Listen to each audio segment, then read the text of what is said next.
crazy part of this story was when he got into West Point in 1932, he's fair-skinned, so they didn't know his race. So when he arrived, they realized that he was mixed, and which meant he was black. So they held him in the commandant's office and told him to wait under a sign that said duty, honor, and country. And they assigned him a converted janitor's closet.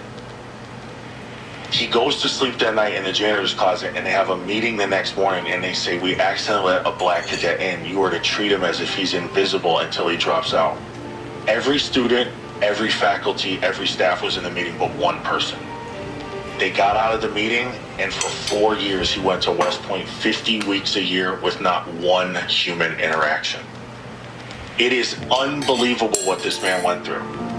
And all he wanted to do was be a pilot in the United States Army and do the career that his dad had. And right before he graduates, they tell him they don't allow blacks to fly airplanes.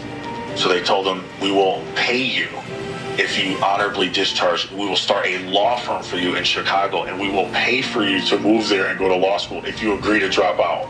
So even after 4 years of no one talking to him, and he's in the top third of the class, he failed 3 classes that require a partner: boxing, ballroom dancing, and CPR, because no one would touch him or talk to him. Never called out in class, never a study buddy, whole campus segregated.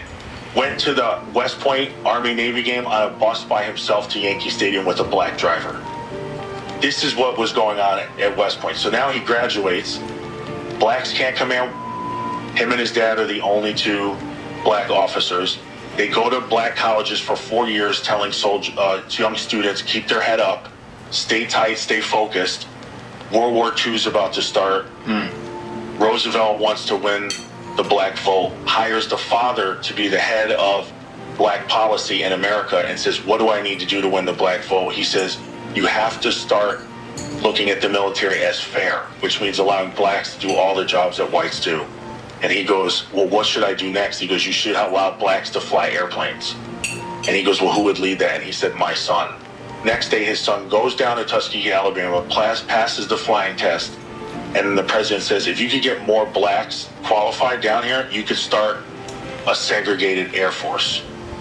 And because he had gone to black colleges for 4 years, he snapped his fingers. 35,000 black Americans went down. They hired 15,000.